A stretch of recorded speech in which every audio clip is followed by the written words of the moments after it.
That night, Amarachi didn't sleep. She sat in the dark, her mind filled with voices and regrets. The face of Chuka came again in her head. I trusted you, Amarachi. I gave you everything. She cried and shouted, I didn't know what I was doing. I was desperate. But the ghostly voice laughed and faded away. By morning, her face was swollen. Her eyes were tired. But deep inside her, a small light of courage started to rise. She stood up and said to herself, if I must fight to get my life back, I'll start with the first person I destroyed. Chuka. Sango Ota, Ogun State, 2 days later. After asking around, Amarachi found out that Chuka was now living in a small room behind his auntie's house. Once a rich Benz driving guy, Chuka was now a tricycle rider. His friends had abandoned him. His business had collapsed. When Amarachi arrived at the gate, she hesitated. Her hands were shaking. Her feet didn't want to move. But she knocked. A young boy opened the gate. Who you they find? I'm looking for Chuka. The boy looked at her from head to toe. You be who? I'm a friend, she lied. The boy called out, Uncle Chucks. One fine madam they find you.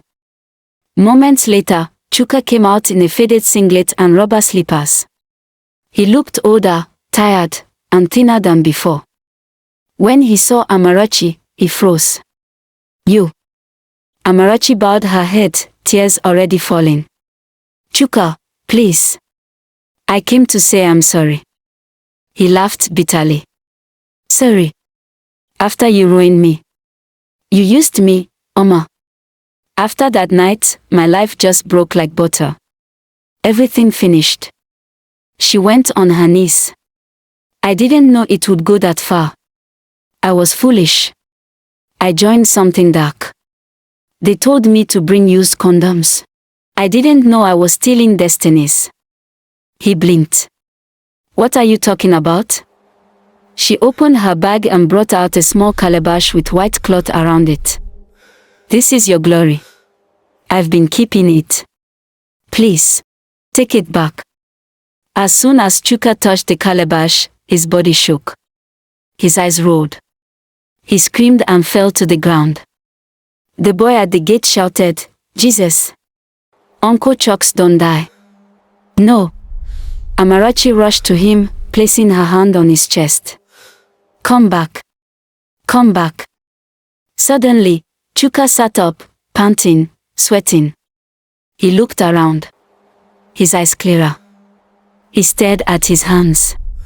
I feel light. My head no day scatter again. Amarachi smiled weakly.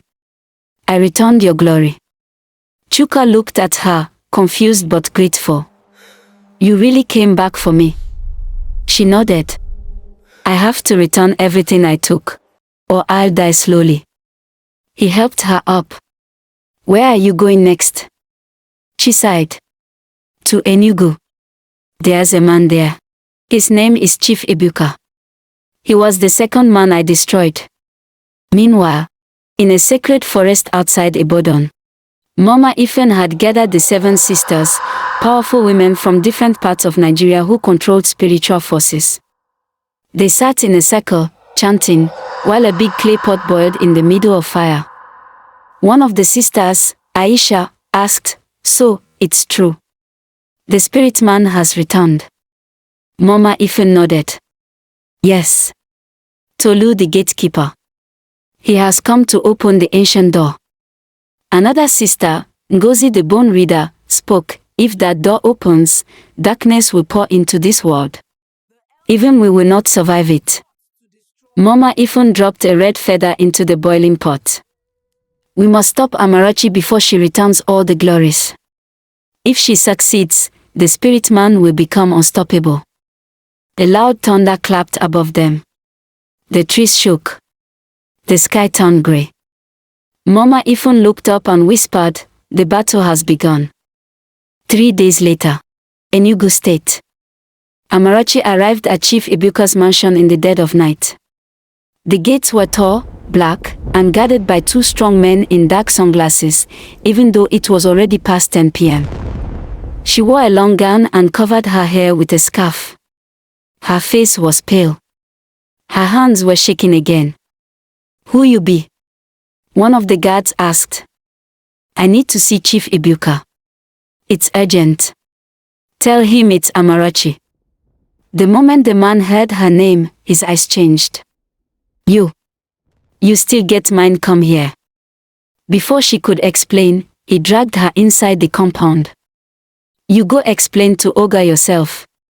You won't kill person finish come still greet am." Inside the mansion, everything looked grand but dark. Red lights. Long curtains. Giant paintings of lions and strange symbols on the wall. Chief Ibuka sat on a golden chair, wearing only wrapper and chewing bitter cola. His eyes were glowing faintly. He didn't look surprised to see her. "So, the thief has returned." Amarachi fell on her knees. "Chief, I came to return what I stole. Please forgive me." He laughed. A deep, slow laugh. "You think it's that easy? Since that night you took my condom, my life has never been the same. I started seeing spirits. I know they sleep. I lost my wife, my kids ran from me. But I gained something else." He stood up. His body started to change. His skin became dark like coal. His voice became double, one human, one beast. "I became something more powerful. More feared. And now you think you can just return my destiny and walk away?" Amarachi opened her bag quickly and brought out his calabash, wrapped in goat skin and tied with red cloth. "I've kept it safe. I never used it. Mama even told me it was too strong. Please, take it back." The spirit inside Chief Ibuka shouted, "Do you think I want it back now? I've gone too far. I feed on other people's spirits now." He rushed at her. Amarachi screamed. But suddenly, boom, the doors burst open. And there he was again. Tolu. Tall, calm, dressed in a long black kaftan. Eyes glowing. Feet not touching the ground. Chief Ibuka hissed. "You again." Tolu raised one hand, and Chief Ibuka flew backward and hit the wall, groaning like an injured lion. "Ibuka, your fight is not with her anymore. Your part is finished. Let her complete her journey." Chief Ibuka growled. "You're protecting her. After what she did." Tolu's voice echoed, "She is chosen for a reason. She opened the gate, yes. But she also has the power to close it." He turned to Amarachi. "Stand up. You have passed the second test. Now your journey begins for real. What you saw before was just the beginning." Amarachi stood, breathing heavily, heart pounding. "What more do I have to do?" she asked. Tolu's eyes became even brighter. "You must enter Mama Ifon's shrine and destroy the heart of the covenant." Amarachi gasped. "Mama Ifon. But she created me." Tolu nodded slowly. "And now, you must end her." Meanwhile, in the forest shrine, Mama Ifon stood before the fire. The pot was boiling like thunder. "She's returning destinies one by one," said Ngozi. Mama Ifon clenched her fist. "Then we must move before she reaches the last one." She stepped into a circle drawn with white chalk and red blood. "I summon the spirit of darkness. I call on Asen Mule, the eater of stolen glories. Arise and fight for me." Suddenly, the ground shook. Something ancient began to rise from underneath the shrine. A dark figure. No face. No body. Just a shadow with long fingers and a mouth full of teeth. Mama Ifun smiled wickedly. "Go and bring me Amarachi's soul." The night was quiet as Amarachi stood at the edge of the forest that led to Mama Ifun's shrine. The wind whispered strange things in her ears. Her legs were weak, but Tolu stood beside her, silent, glowing, and unshaken. I'm scared, Amarachi whispered. You should be, Tolu replied. But fear doesn't stop destiny. They entered the dark forest. Every step felt heavier. Trees bent like they were watching her. Insects chirped in strange rhythm, like drums warning of war. Suddenly, the wind changed. Cold. Very cold. Out of nowhere, Esenmio appeared, the dark spirit Mama Ifen had summoned. It had no face. No eyes. Just darkness wrapped in a long flowing shadow. And its mouth, stretched from one ear to the other, full of sharp yellow teeth. Amarachi screamed and tried to run, but the spirit flew toward her and wrapped its shadowy fingers around her neck. You stole from the wrong realm, it growled in a voice that sounded like 10 people talking at once. Your soul belongs to me. Tolu shouted, no. He raised his hand, and a blast of light hit Esenmio, making it fly back and crash against a tree. The ground cracked open. Tolu looked at Amarachi. You must go in now. Get to the altar. Break the heart of the covenant. What about you? I'll hold this demon back. With tears in her eyes, Amarachi ran. She ran through the forest, branches cutting her skin, thorns piercing her feet, but she didn't stop. Inside Mama Ifen's shrine. The place was burning with red flames. The altar stood in the middle, on it, a black beating heart, placed inside a glass bowl surrounded by candles and bones. Mama Ifen stood beside it, waiting. Her eyes were red, her hair flying wild. She looked like she hadn't slept in days. So, you came.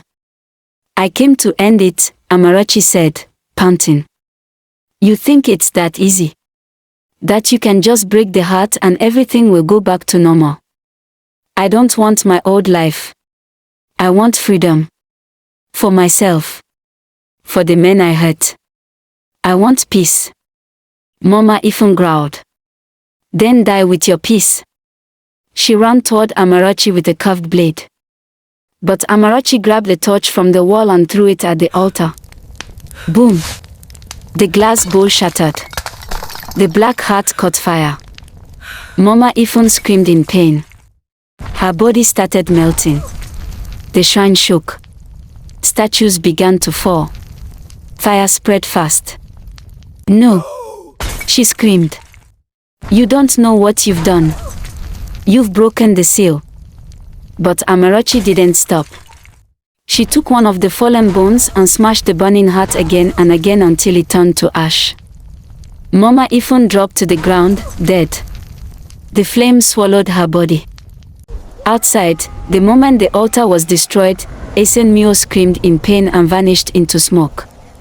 Tolu stood quietly, watching the sky clear. Amarachi crawled out of the burning shrine, bruised, tired, but alive. Tolu helped her up. You've done it, he said. She looked at him. So, it's over. He nodded. You've broken the curse. Freed the men. Destroyed the source. She sighed. So, who are you really, Tolu? He smiled faintly. Just someone who was sent to guide you. A spirit. A guardian. A warning. He began to fade slowly. Tolu, where are you going? To where I came from. You won't see me again, but you feel peace now. Live well. And just like that, he disappeared. 3 months later, Amarachi was working in a small salon in Suralia. Her hair was short now. She wore simple clothes. No makeup. No flashy life. People passed her and didn't even know who she was. But she smiled every day. She slept peacefully. No more voices. No more ghosts. And somewhere in the spirit world, Tolu watched her, smiling. Because Amarachi, the girl who once collected glories through used condoms, had finally become free. Moral lesson for this story. Every action has consequences. The lives Amarachi ruined came back to haunt her. Even when no one was watching, her choices created a chain reaction of pain for others and herself. Please kindly subscribe to my YouTube channel for more stories.